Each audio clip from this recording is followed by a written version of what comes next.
বন্ধুরা, মুর্শিদাবাদ কিচেনে আপনাদের সকলকে স্বাগত। প্রতিদিনের মতো দুপুর ঠিক 2টোয় আজকে আমি আপনাদের সামনে আরও একটি নতুন রেসিপি নিয়ে হাজির হয়েছি। আর আজকের রেসিপি নলেন গুড়ের পায়েস।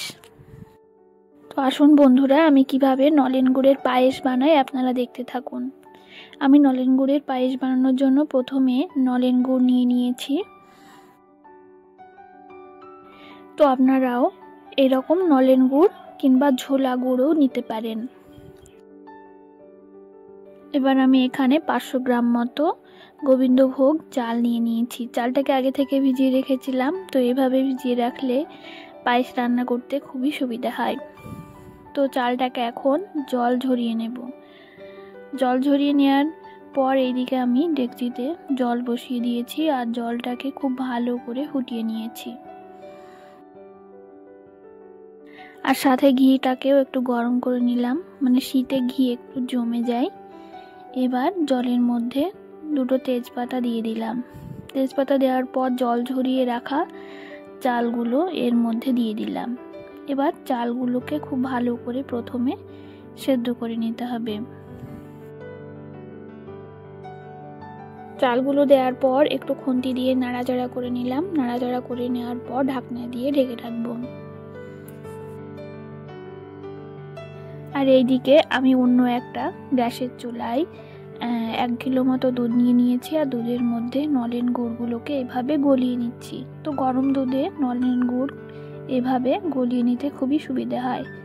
আর এদিকে মশলা নিয়ে নিয়েছি, মশলাগুলোকে থেতলিয়ে নেব। মশলাগুলোকে থেতলিয়ে নেওয়ার পর মশলাগুলো আমি চালের মধ্যে অর্থাৎ জলের মধ্যে দিয়ে দিলাম। তো বন্ধুরা, আমি নলেন গুড়ের পায়েসটা বানাতে থাকি, ততক্ষণ আপনারা ভিডিওটি স্কিপ না করে ভিডিওটি শেষ পর্যন্ত দেখতে থাকুন। এবং আমার চ্যানেলে যদি নতুন বন্ধু হয়ে থাকেন তাহলে অবশ্যই আমার চ্যানেলটিকে সাবস্ক্রাইব করে আমার পাশে থাকবেন, যাতে এরকম সুন্দর সুন্দর রেসিপি নিয়ে আপনাদের সামনে হাজির হতে পারি।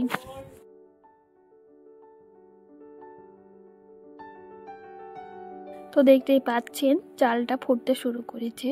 তো এই পর্যায়ে আমি কুড়ে রাখা নারকেল এর মধ্যে দিয়ে দিলাম। তো আমি এখানে একটা নারকেল কুড়ে নিয়েছিলাম, তো একটা দিয়ে দিয়েছি। আপনারা চাইলে বেশি করেও দিতে পারেন।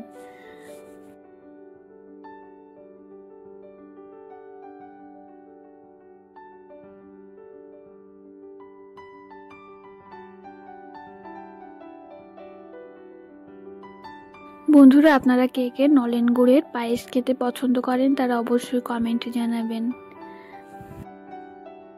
আর শীতকালে নলেন গুড়ের পায়েসের স্বাদই আলাদা। শীতকালে আপনারা গরম গরম নলেন গুড়ের পায়েস খাবেন, দেখবেন একেবারে অন্য পায়েস খাওয়া ভুলে যাবেন। এবার আমি কাজু ও কিশমিশ নিয়ে নিয়েছি। কাজু কিশমিশগুলোকে ঘিয়ে ভেজে নেব।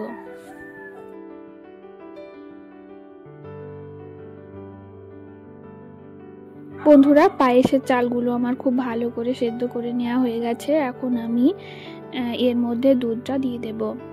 আমি এখানে 1 কিলো দুধ নিয়ে নিয়েছি। আপনারা আপনাদের পরিমাণ অনুসারে দুধ নিয়ে নিতে পারেন।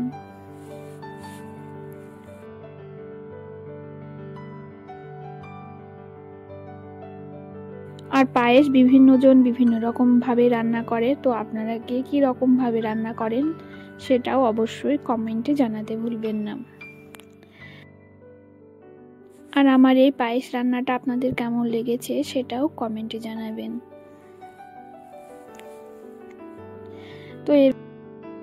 তো পায়েসের মধ্যে আমি এখন কাজু ও কিশমিশগুলোকে দিয়ে দিলাম। আর কাজু কিশমিশটা আপনারা লাস্টে ইউজ করবেন, না হলে আবার দুধটা ছানা কেটে যেতে পারে। তো আমার পায়েস রান্নাটা হয়ে গেছে। এখন আমি কাজু কিশমিশ দিয়ে নামিয়ে নেব।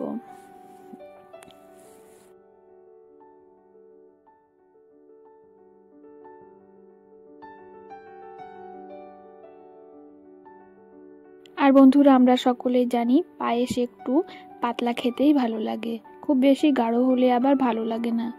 তো আমি এরকম পাতলা পাতলা করেই রাখবো, কিন্তু যখন এটা ঠান্ডা হয়ে আসবে তখন আপনা আপনি শক্ত হয়ে আসবে, তার জন্য একটু পাতলাই রাখবো।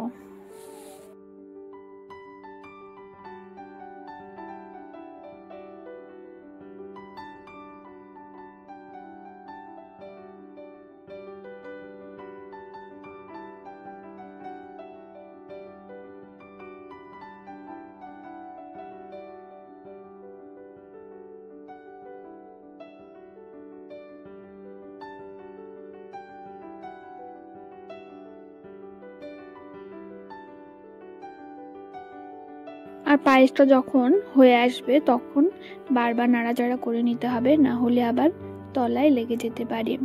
তো বন্ধুরা, রেসিপিটি আপনাদের কেমন লেগেছে অবশ্যই কমেন্টে জানাবেন।